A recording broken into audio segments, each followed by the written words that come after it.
ने कहा वो उसकी अपनी राय है जिसकी पुष्टि नेशन न्यूज इंडिया नहीं करता। धन्यवाद।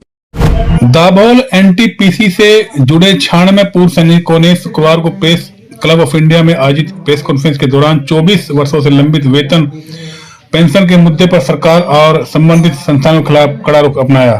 यहाँ तक कि सैनिकों ने अपने कपड़े उतार दिए और नग्न अवस्था में होकर के ये प्रेस कॉन्फ्रेंस की। शायद दिल्ली में ऐसा पहली बार हुआ होगा जब किसी सैनिकों ने नग्न होकर अपने ऊपर के कपड़े उतार कर ये प्रेस कॉन्फ्रेंस की। उन्होंने डिमांड की, उनका लंबे समय से पड़ी डिमांड सरकार नहीं सुन रही है, मुंबई की सरकार नहीं सुन पा रही है। कोर्ट जज सब जगह जा पाए हैं, सब मुख्यमंत्री से मिल चुके हैं, सबसे मिल चुके हैं, लेकिन उनकी कोई सुनने वाला नहीं है। इसी को लेकर के अब उन्होंने दिल्ली के सरकार से, भारत सरकार से उम्मीद लगाई है और दिल्ली में प्रेस कॉन्फ्रेंस करके तमाम मीडिया बंधुओं को बुला करके प्रेस कॉन्फ्रेंस की और अपने सारे कपड़े उतार करके प्रेस कॉन्फ्रेंस करते उन्होंने कहा कि अगर सरकार ने हमारी बातें नहीं सुनी या हमारी डिमांड नहीं सुनी तो हम कल यानी शनिवार को एनटीपीसी के सामने धरना प्रदर्शन देंगे और अगर वहां कुछ घटना घटती है तो उसकी जिम्मेदारी या तो एनटीपीसी की होगी या फिर भारत सरकार की होगी। कड़ा रुख अपनाते हुए तमाम सैनिकों ने वहां पर अपने कपड़े उतार दिए और ऐसा बहुत कम देखने को मिलता है जब सैनिक, समझो ये आप मान सकते हैं कि रोने पर मजबूर थे लेकिन रो नहीं पाए। आइए सुनते हैं कि सैनिक गुस्से में क्या क्या बातचीत किया और उसके बाद तमाम उन्होंने मीडिया से भी बात करते हुए अपनी बातें रखी और आप सामने देख पा रहे हैं किस तरह से नग्न अवस्था में तमाम सैनिक बैठे हुए हैं। आइए सुनते हैं उन्होंने क्या कहा। हम लोग ये देखो, हमारा ये जो रिकॉर्ड है, जब से हम डॉक्टर में आ गए, डॉक्टर के बाद हम लोग ओपी में आ गए, एम्प्लॉय नंबर है, उसके बाद टीपीसी में आ गए, एम्प्लॉय नंबर है। हमने कौन सा गुनाह किया? जिस तरह से हमने भर्ती होने के बाद हमें राष्ट्रीय ध्वज को हमने कसम खाई थी मरेंगे जिएंगे या वतन तेरे लिए, लेकिन आज हम आखिर हम बताना चाहते हैं हमारे हक के लिए आप लोग आगे हैं, हम लोग सहयोग कीजिए, हमारा हक हमें दिला दीजिए। ये रिकॉर्ड है हमारा, ये रिकॉर्ड कोई भूल नहीं सकता है, ये रिकॉर्ड आप देख सकते हैं। चाहिए मीडिया भाई के साथ हम गुजारिश करते हैं, हमारा हक आप दिला दीजिए। हमारा परिवार बर्बाद हो गया, हमारी उम्र घट गई, हमें कहाँ नौकरी मिलेगा? इस कंपनी को प्रोजेक्ट को हमने तैयार किया है, जिस तरह से हमने देश की रक्षा किया है उस तरह से उस प्रोजेक्ट को हमने बनाया है। रात और दिन हमने वहां पे हर चीज का संघर्ष किया है। तो आप लोगों को मैं निवेदन करता हूँ, मीडिया भाई के साथ निवेदन करता हूँ कि हमारा हक दिला दीजिए। इतने दिए हैं, वो जो इनको रूम में बंद करने की बात है वो किडनैप से भी बदतर था। वहां खाने की चीजें, खाने की, बाहर वाला कोई खाना अंदर आएगा नहीं, अंदर का बाहर जाएगा नहीं, जो हमारे ऑफ में गए उनको अंदर लिया नहीं, तुम कहीं भी चले जाओ। और ये लोग बिल्कुल ऐसे बंद किया और लास्ट में इन्होंने पुलिस फोर्स लाया, पुलिस फोर्स लाकर इन सबको जैसे भेड़ बकरी को बाहर करते हैं वैसे बाहर निकाल के फोर्स लगाए, इनको भगा दिया वहां से। हाँ, जबकि हम लोग उस गेट पर 6-6 महीना उपोषण के लिए बैठे थे, लेकिन उसका कोई नहीं। उस तरफ हम लोग कलेक्टर के पास मोटरसाइकिल का रैली निकाला था हमने कि कलेक्टर से जाके हम लोग कोई डिसीजन ले ले। मोटरसाइकिल रैली हम लोग वहां से 96 गाड़ी लेके कलेक्टर के यहाँ गए, लेकिन वहां भी कुछ नहीं हुआ। वो जो उनके जो रटे बरटे वर्ड है वही हमको सुना दिया।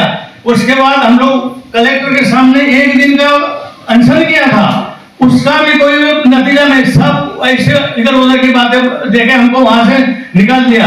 हमने गेट पर जो किया था उस समय कोई गवर्नमेंट की तरफ से, कोई पुलिस सरकार की तरफ से कोई हमारे पास आया नहीं। जबकि इस देश में ऐसा कोई लीडर नहीं होगा जिसके पैर हम जाके पड़े नहीं है। कोई भी लीडर हम बोल रहे हैं, चाहे सेंट्रल लेवल में हो चाहे स्टेट लेवल में हो, सबके घर जाके हमने हाथ पैर पकड़ के उनसे विनती की है, भाई हमें मदद करो, हमारे इतने लोगों का परिवार है, हम अपने उम्र में थे तब आपके पास भर्ती हुए हैं और आज हमारी उम्र निकल गई है। आज हमको कोई एक सीधा कॉन्ट्रैक्ट वाला भी उम्र खड़ा नहीं करेगा। तब भी किसी भी गवर्नमेंट ने, किसी भी फोर्स ने हमको सपोर्ट नहीं किया। बेइज्जत पक्का किया है, बेइज्जत इतना किया है कि हम लोग सुपरवाइजर ड्यूटी करते थे, मौका ऐसा उन्होंने देखा, हम लोग ड्यूटी से बाहर गए, कुछ लोग जब वापस आए तो उन्होंने हमारे गेट में एक लेटर दे दिया कि कि उसमें क्या लिखा है उन्होंने कि बाहर 2-4 कोई अनजान लोग घूम रहे हैं, उनको वहां से भगा दो। वो कौन? वो जो हमने उनके साथ इतने महीनों ड्यूटी किया है, वो हमको एक दिन में पहचानना भूल गए कि हम लोग कौन है करके। इसी तरह से हमको उन्होंने अंदर आने नहीं दिया लास्ट तक। फिर क्या हुआ, जब इनको बाहर किया तो हमारा पूरा प्राइवेट सामान, जो भी अपना पर्सनल सामान है, वो हमारा रूम में था, वो बाहर निकालने नहीं दिया। हमारा सामान आज ही उस कंपनी में पड़ा हुआ है। तो बिना सामान लिए, बिना अपना कुछ, जो भी अपना कीमती चीजें थी, वही की वही रह गई और कंपनी ने अंदर आने नहीं दिया हमको। कोर्ट में भी वो हमेशा ये आते थे एनटीपीसी के लोग, लेकिन कभी उन्होंने वो मंजूर नहीं किया हमको। हमारी तरफ कभी बात, कोर्ट में भी उन्होंने बात सुनी नहीं किसी की, कोर्ट की समझा रहे थे उनको, तभी बात सुनी नहीं। और हालात ऐसे कर दिए। उस समय हमारी जो उम्र थी, उस समय हमारे बच्चे जो कॉलेज या उसमें जा रहे थे, उस समय पैसे की जरूरत थी हमको। वो बच्चों की अभी पढ़ाई आधी छूट गई, क्योंकि उतना हम फीस भर नहीं सकते थे, ना हमारे पास उस समय पैसा था। और किडनैप लोगों का तो हालत ही पूछो मत, वो खाने के लिए परिवार में जा नहीं पाए, उनका परिवार का कोई पालन पोषण नहीं कर पाए। उनकी हालत ऐसी होगी कि कुछ महिलाएं दूसरों के जाके बर्तन मांजना पड़ा उनको। अगर मर्द घर में नहीं आता है तो वो क्या करेगी? तो बर्तन मांग के अपने बच्चों का वो परिवेश किया है कुछ महिला ने वहां पर। इतनी बदतर हालत की हमारी, और हमको कहीं का नहीं छोड़ा है। बोलना बहुत चाहते हैं, फौजी रोता नहीं, यही एक बात है। नहीं तो ये जो हमने सहन किया है, वो कोई नहीं देख नहीं सकता उस चीज को। बिल्कुल बहुत गलत है सर। आज अभी भी नहीं मैं बोल सकता है। धन्यवाद। आपसे कोई बात हो तो सॉरी। दाभोल पावर कंपनी का पीडी, सुरक्षा कर्मी, रिटायर्ड हवलदार इलाज सालू के आपसे मैं जो भी हमारी कंपनी ने हमको कोई भी इंटीमेशन दिया नहीं और सभी के सभी सुरक्षा कर्मी को नजरअंदाज करके ऐसे हालत में बाहर निकाला, वो हालत बताने लायक नहीं है। जबकि मेरे साथियों ने आपके सामने सब हालत बताया है, लेकिन उसको मैं उसके लिए मेरे पास कोई शब्द नहीं है। इस हालत में हमको बाहर निकाल दिया है और बाहर निकालने के बाद आज 22-24 साल हो गया, वो अभी तक हमको ना तो किसी कोर्ट ने ना किसी ने हमको न्याय दिया है। और मैं इतना ही लास्ट में कहना चाहता हूं कि पानी जब सर से ऊपर जाता है तब क्या होगा क्या नहीं होगा कब होगा ये मैं बता नहीं सकता हूं। मैं ये आखिरी चेतावनी देना चाहता हूं कि अभी पानी सर से ऊपर गया है, अभी इसके आगे अगर वक्त आएगा तो कुछ भी हो सकता है। इतना ही मैं कहना चाहता हूँ। सर मेरा क्वेश्चन ये है, आज की प्रेस कॉन्फ्रेंस के बाद भी अगर कोई ठोस कार्यवाही नहीं होती है तो आपका अगला कदम क्या होगा? वो तो हम समय आने पर बताएंगे, वक्त पे हम क्या करेंगे। वो हम समय आने पर इस भारत सरकार जिम्मेदार है, एनटीपीसी जिम्मेदार है। अंत आने के बाद हम क्या करेंगे अभी नहीं बताएंगे। सर हम जो भी एनटीपीसी गेट के सामने लीगल एक्ट के साथ उनको इंटीमेशन दिया हुआ है। वही मैं कह रहा हूं। और कल के डेट में एनटीपीसी के सामने गेट के सामने क्या होगा उसको एनटीपीसी और भारत सरकार देखेगी। उसकी जिम्मेदार कौन है? भारत सरकार और एनटीपीसी रहेगी। हमने 24 साल संघर्ष किया, तारीख पे तारीख कब तक करेंगे? 16 आदमी ध्यान दोगे हम कहां तक सब करेंगे? सर हमारा लिए वैसे डेट पे अभी हम लोग आए सब बुढ़े हो गए, कल आर पार हो जाना चाहिए। एक तो आर पार होगा।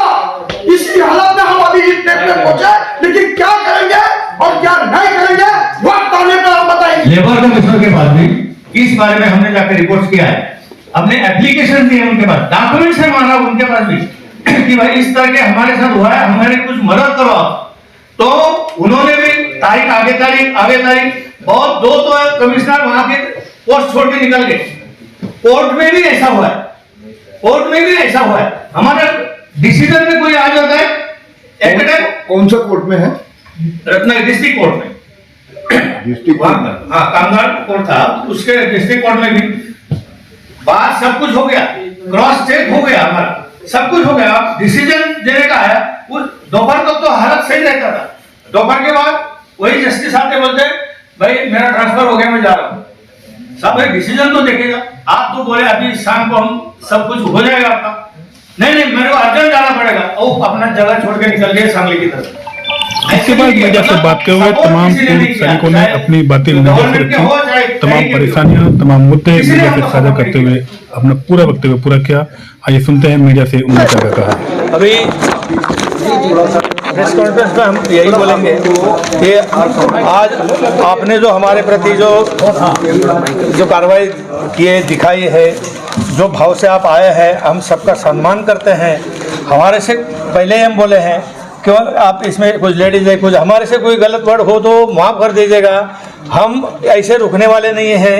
ये एनटीपीसी के हम आखिरी तक जाएंगे, एनटीपीसी आखिरी तक लड़ा देंगे और कल उस गेट में जाके हम धरना देंगे। वहाँ पर भी हम प्रदर्शन करेंगे उसका, और शांति भाव से।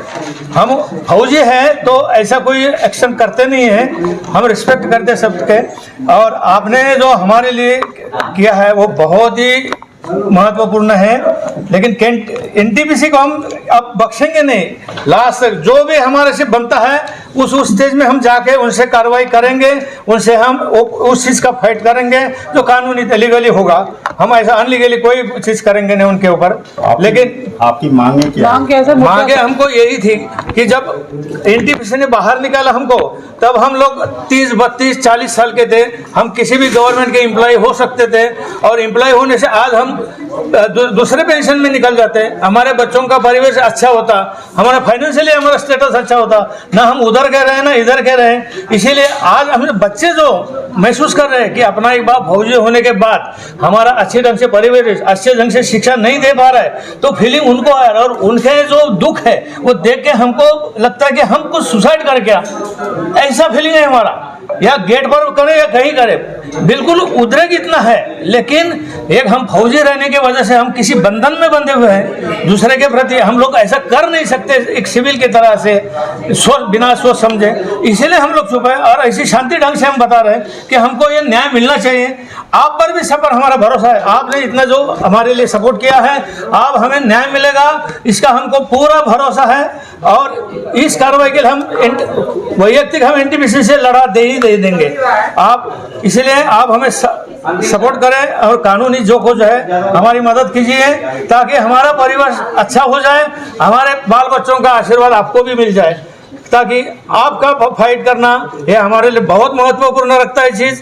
क्यों आप सच्ची जो चीज़ है दुनिया के सामने लाते हैं, हर एक डिपार्टमेंट के सामने लाते हैं, और आप उनको न्याय दिला देते हैं आप। इसलिए ये हमारा विश्वास है, तो आप करेंगे इसका हमको पूरा उम्मीद है। धन्यवाद। हमारे साथ पूर्व सैनिक, देश के रक्षक, भारत के रक्षक, शीत हवाओं के बीच, ग्रीष्म गर्मियों के अंदर, बरसात के अंदर जब हम सुख की नींद सो रहे होते हैं, तो यही देश के रक्षक हमारी सेवा कर रहे होते हैं। और आज वही देश के रक्षक प्रेस क्लब में आके अपनी दुख दुविधा को आपके सामने रख रहे हैं। आइए हमारे बीच में एक साथी। सर क्या नाम है आपका? चंद्रकांत शिंदे। शिंदे साहब, आप क्यों प्रेस क्लब के अंदर आए और क्यों प्रेस मीडिया को बुलाया है आपने? देखो, मेरा नाम चंद्रकांत शिंदे, मैं आर्मी से रिटायर हूँ, मराठा रेजिमेंट से। हम जब सेवानिवृत्त हुए तो वहाँ दाभोल पावर कंपनी में हमको जॉब मिला था, और वो जॉब में हमको परमानेंट लेटर मिला था, परमानेंट जॉब हुआ था हमारा। हमने वहाँ पे 6 साल जॉब किया है, और उसके बाद में एनटीपीसी कंपनी आने के बाद उन्होंने हमको वहाँ से जॉब से निकाल दिया है, और आज तक कोई भरपाई नहीं दिया है उसका, और हमारा आर्थिक नुकसान हुआ है। शिंदे साहब, निकालने का क्या कारण बताया उन्होंने? निकालने का देखिए, अभी उनकी मर्जी क्या थी। हम लोग भी एक आर्मी के लोग होते हैं, हम भी सुरक्षा का काम कर सकते थे, लेकिन उन्होंने एनटीपी से अपना CISF central industry security force वो सिक्योरिटी मंगाई, और हमको वहां से नौकरी से निकाल दिया। अब इनका कारण क्या, इनकी मंशा थी क्या? वो अधिकारी जो जय नारायण साहब थे एनटीपीसी के, वो HR के मैनेजर, उनका क्या मंशा थी वही जाने, लेकिन हमको क्यों निकाला उन्होंने ये वही जानते हैं। क्या आप एनटीपीसी के जो CEO हैं या जो इससे संबंधित पावर को देख रहे हैं, या उन मंत्रियों से आपने क्या कोई वार्तालाप किया?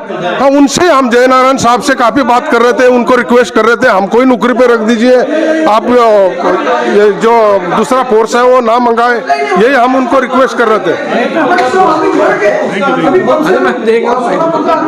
लेकिन उन्होंने हमारी बात को नहीं माना। हम अंदर रहते थे तो हमको अंदर रहते समय उन्होंने हमारा पानी बंद किया, लाइट काट दिया और हम कैसा न कैसा रूम छोड़ के बाहर चला जाए, ये उन्होंने कोशिश की। और जो हमारा कोई सिक्योरिटी गार्ड बाहर था उसको अंदर आने नहीं देते थे।